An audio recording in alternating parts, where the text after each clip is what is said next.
Emergency સમયે કે air strike જ્યારે થવાનો હોય ત્યારે કઈ પ્રકારનું સાયરન વાગશે અને એર સ્ટ્રાઇક પૂરું થઈ જાય એ પછી કઈ રીતનું સાયરન વાગશે એનું એક ડેમોન્સ્ટ્રેશન છે.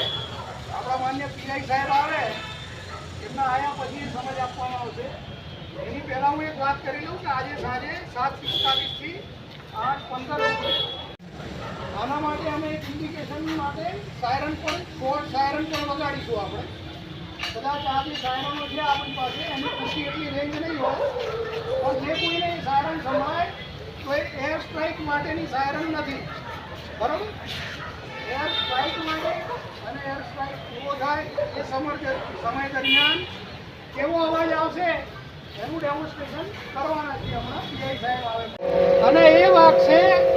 કોઈ એર સ્ટ્રાઇક થવાની હોય એની 5-10 મિનિટ પહેલા એ ઇન્ડિકેશન હશે સેફટી માટેનું, સેફટીના પ્રિકોશન લેવા માટેનું ઇન્ડિકેશન માટે વ્હીલિંગ સાઉન્ડ વાગશે.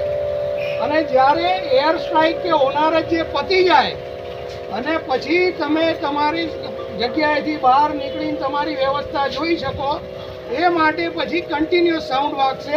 એ આ રીતનું હશે.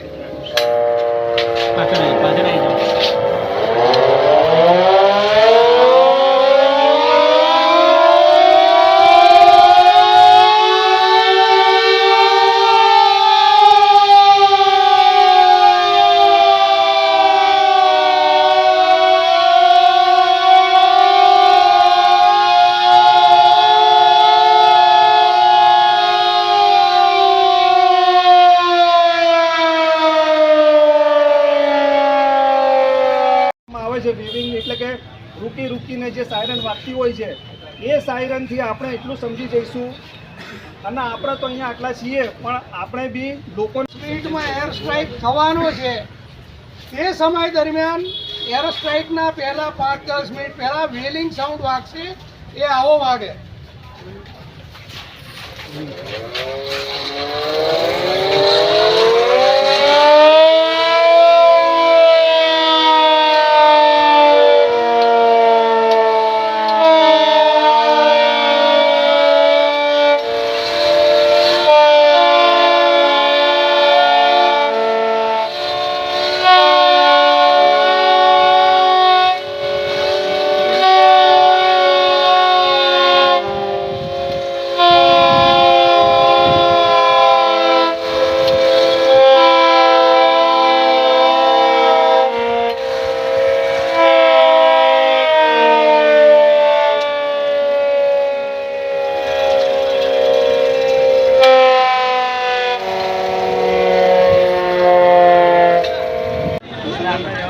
જ્યારે પણ યુદ્ધની પરિસ્થિતિ હોય કે એર સ્ટ્રાઇકની પરિસ્થિતિ ઊભી થાય તેવા સંજોગોની અંદર શરૂઆતની અંદર સરકાર કેવી રીતે ઇન્ડિકેશન આપશે, તેની અંદર એક સાયરન કેવી રીતે વાગશે, ઊંચા નીચા અવાજમાં એનાથી 5-10 મિનિટની અંદર શક્યતાઓ હોય કોઈ હુમલાની કે કોઈ પણ એવી આકસ્મિક ઘટનાની શક્યતા હોય એનું એક ઇન્ડિકેશન.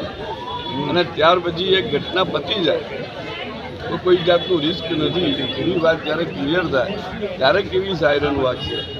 મૂળ મુદ્દે આ જનજાગૃતિ માટે લોકોને આ પરિસ્થિતિ, આ મેસેજ, આ સમાચાર પહોંચે એના માટેની એક માહિતી આપવા માટેનો કાર્યક્રમ.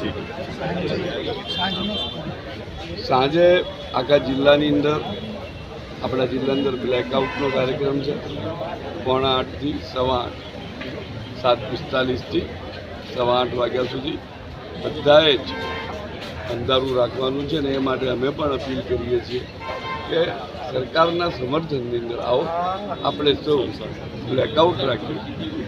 આપણું ઘર હોય